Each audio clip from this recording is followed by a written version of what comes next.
Hey guys, it's Jeff, and today Apple released iOS 13.3.1.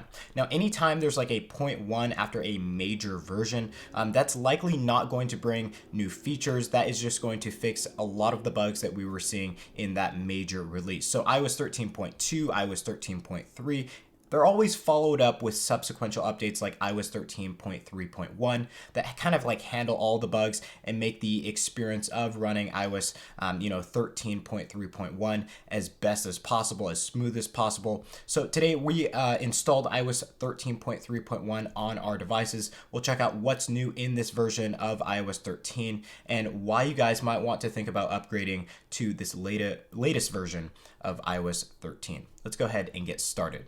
This video is sponsored by MacPod, the creators of Clean My Mac X. This is a program that I use almost every day to clean up junk files, protect my Mac from malware, and speed up my Mac to work like it did from day one. There's also a ton of other tools that you get with this program without any hassle whatsoever. So if you want to start the program I use for my Mac, check out the link down below to see more info and also to download it today. Okay, so the new features, as I said, there's not really any within iOS 13.3.1 as to be expected. But if we move on to some of the changes that have been made in this version of iOS, we saw a new build number, that's quite obvious. And then also in the About screen, a new modem firmware, which is quite a huge upgrade over what we were seeing in iOS 13.3. I think that was like 1.03.01 or something like that. Now we're on 1.04, 0.06, or 0.07. So we have quite a big upgrade. We've gotten subsequential updates within the beta versions to kind of fine tune the modem firmware. But with this modem firmware update, you were likely to see better bandwidth with LTE, better signal quality, and just maybe better connection overall. I know there has been a long-standing issue with running dual LTE or dual kind of like chips within a brand new iPhone. Maybe you have one of the newer versions.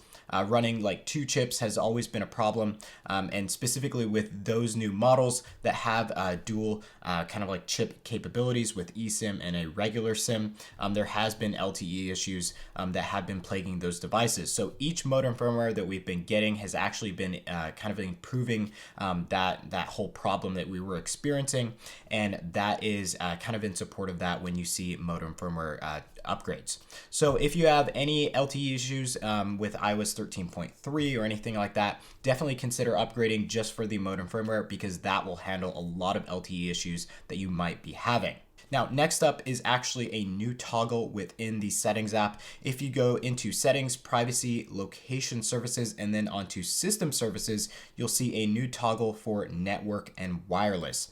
Now, for Location Services, why would you need Network and Wireless? Well, this is actually to handle the ultra-wideband connectivity feature that all of your iPhones have. So basically, what your iPhone does is, if it's in a specific country that allows it, your iPhone will search for different bands to connect to for better connectivity. So it's actively searching for new bands all of the time just to get the best one possible. In certain countries, this is not allowed. So therefore, there's a location toggle, which will allow you in certain countries to have this feature and in certain countries to not. So when you're in the countries that don't allow it, the location services will detect that and disable that feature completely. Now, why they added this as a toggle was because before it was just doing this in all countries and Apple wasn't really following the law. But now in this update, Apple is following the law. Therefore, there's a toggle. Now, if you want to protect your privacy, that's why Apple added a toggle rather than just doing everything on the back end. Now, you can toggle off, and that will kind of like disable the feature completely, even if you are in the United States or any country that allows this technology. So if you do turn it off, beware that while that may be kind of like a privacy concern, you want to turn off location services for that feature, you will not get that kind of like ultra wideband searching feature. So you might be having like slower connectivity issues or something like that, just because your phone isn't searching for those new bands to connect to that might be just a little bit faster. So just keep that in mind when you operate that toggle. Okay, so some other changes that have been made are very, very small, but the mail app was having a lot of issues, getting mail and kind of like processing everything. And there was especially issues with Exchange accounts. So if you have an Exchange account, there was major issues getting mail and processing all of that through the mail app. That has now been fixed within iOS 13.3.1. If you're running iOS 13.3, you are likely running into major issues with the Exchange account and getting mail to your device.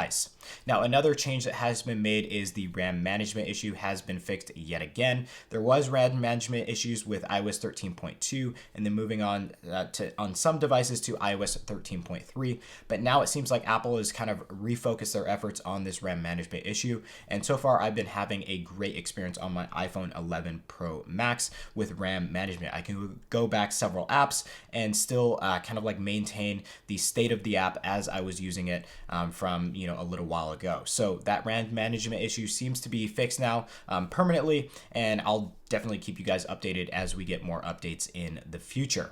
So guys, that was it with like any new features or changes that have been made. As I said earlier in the video, not too many to be expected here, but let's move on to speed and performance and battery life. We always talk about that when it comes to iOS updates. Now, speed and performance, as I said, there hasn't been too many changes here within iOS 13.3.1, but speed and performance has in fact kind of like gotten a little bit better. As I said in my beta 3 update video, everything feels a little bit more snappy than it did in iOS 13.3. So everything is working just a little bit faster, a little bit smoother. Seems like the efficiency of the processes going on in the background is just a little bit better, and that is providing you a better experience going throughout iOS 13.3. Now, I noticed this on my iPhone 11 Pro Max, but what was more important to me was I was also noticing this on my iPhone 8 Plus as well. So this means that Apple is focusing their efforts on speeding up iOS 13, not only on newer devices, but on older devices as well, which is a really great thing that Apple is doing. Now, let's move on to battery life, because that's always a serious concern when it comes to iOS updates. And honestly, I didn't experience any highs, lows, or anything like that with battery life running the betas and then moving on to the official version here. Seems like everything is pretty solid from iOS 13.3, where we saw excellent battery life across all devices. Now, you may notice a small change in battery life depending on your device. Maybe that's up, maybe that's down, but it will only be small because simply there really hasn't been too many changes going on with iOS 13.3.1. So guys, that was the update for iOS 13.3.1. Of course, you guys are going to ask, should I update? If you have any issues whatsoever on iOS 13.3, some major bugs that are kind of making life hard using your device, definitely upgrade. But if you don't have any issues, you're having a fantastic experience on iOS 13.3, I'd say this is such a minor update that you might as well just stay on your current version of iOS and just run it.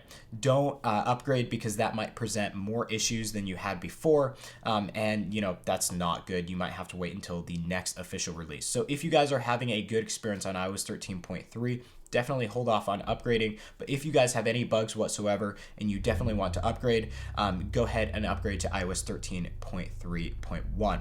So guys, thank you for watching this update video on iOS 13.3.1. If you have any questions whatsoever, any comments that you want to leave, please do so in the comment section down below. I'll be sure to get back to you guys as soon as possible. Again, guys, thank you all for watching, and hopefully we'll be seeing you guys in some upcoming content. If you want to see more, leave a like on this video. Also, get subscribed down below and hit that notification bell button to get updates on when that content is released. So hopefully you guys have an awesome week, and I'll catch you in the next one. Peace.